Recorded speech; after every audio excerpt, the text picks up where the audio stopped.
நாமக்கல் மாவட்டம் ராசிபுரம் அருகே 2 பேருக்கு டெங்கு பாதிப்பு ஏற்பட்டதை தொடர்ந்து மாவட்ட ஆட்சியர் உமா திடீர் ஆய்வு மேற்கொண்டார். வெண்ணந்தூர் அரசு மருத்துவமனை, அத்தனூர், சிங்களாந்தபுரம் உள்ளிட்ட பகுதிகளில் ஆய்வு மேற்கொண்ட அவர் வீடுகளின் உள்ளே சென்று குடிநீர் குடங்கள், கழிவறை, தொட்டிகள் உள்ளிட்டவற்றையும் பார்வையிட்டார்.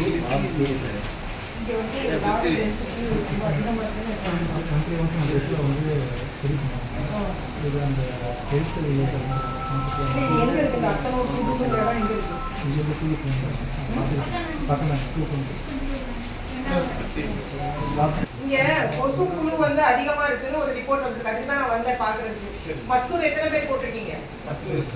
10 பேரா? அவங்க கொஞ்சம் ரெகுலரா டாக்டர் வந்திருக்காரு. அவங்க ஹெல்த் இன்ஸ்பெக்டரை வச்சு கொசு புழு மருந்தெல்லாம் விடுறாங்களான்னு போய் பார்க்கணும் கரெக்டா. நம்ம ஆள் வந்து நீங்க தான் கொடுக்குறீங்க, உங்க பஞ்சாயத்துல இருந்தா சம்பளம் கொடுக்குறீங்க. அப்படி இருக்கும்போது இவ்வளவு கொசு புழு இருக்குன்னா நம்ம சரியா அவங்க வேலை நடக்குதான்னு செக் பண்ணி தண்ணி எத்தனை நாளைக்கு ஒத்து கொடுக்குறீங்க? 6 to 7 days ஆகும். உங்களுக்கு எங்க இதுவா நம்ம கூட்டு குடிநீர் திட்டம் கார்டு ஓன் சோர்ஸே கிடையாது. ஓன் சோர்ஸ் இருக்கு. ஓன் சோர்ஸ் டெய்லி கொடுக்குறீங்க. அது டெய்லி கொடுக்குறீங்க.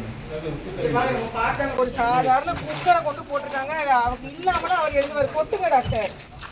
தம்பி யார் மஸ்தூர் ஏற்ப நீ டாக்டர் சொல்றது மஸ்தூர் யார்? நீ மருந்து ஊத்துறேங்கிற. நான் வந்து பார்த்த முதல் வீட்லயே இவ்வளவு நீங்க தெரியுதா தெரியலையா புழு? அப்ப எப்படி இந்த வீட்டை விட்டுட்டு போனீங்க? மணி என்னாச்சு? மணி 12 மணி ஆச்சு நான் வர்றதுக்கு. காலையில இருந்து நீங்க இந்த தெருவுல வேலை பார்த்தா எப்படி இவ்வளவு புழு விட்டுட்டு போனீங்க? இதுக்குதான் நம்ம பல முறை சொல்றோம், சூப்பர்விஷன் இல்லாம எத்தனை டவுன் பஞ்சாயத்துல மஸ்தூர் கொடுத்தாலும் ஒரு யூஸும் இல்ல. தெரியுதா தெரியலையா புழு இருக்கிறது? அந்த குக்கர் வெயிட்டையும் இதே எடுத்து வைங்க வெளியில, மத்தத கொட்டுங்க. ஒரு ரிப்போர்ட் அனுப்பியிருக்காங்கன்னா அதுக்காக கொஞ்சம் உஷாரா இருக்கணுமா இல்லையா? அதுதான் சொல்றாங்க. இப்ப நான் ஏன் இவ்வளோ அந்த மாவட்டத்துல இவ்வளோ கொண்டு கொண்டு நான் 5 நிமிஷம் இங்க வா கொண்டாப்பா. நீ அதை கொண்டு வா.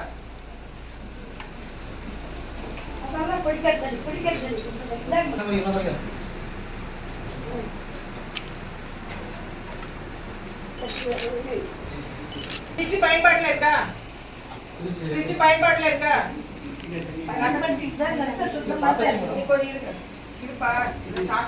பின்னாடி இல்ல உள்ள ஒண்ணுமே வராது. பிரச்சனையே பின்னாடிதான். அப்படி இல்லம்மா, நல்ல தண்ணியில தான் இந்த டெங்கு காய்ச்சல் வளர்ற கொசு வளரும். சரியா?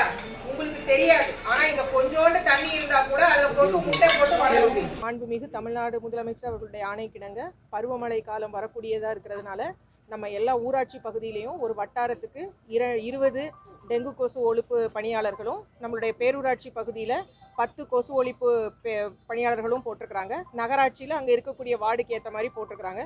நேற்று அவங்க எல்லாருக்குமே ஒரு ஒருங்கிணைப்பு கூட்டம் வந்து நம்ம மாவட்ட ஆட்சித்தலைவர் அலுவலகத்தில் வச்சுருந்தோம்.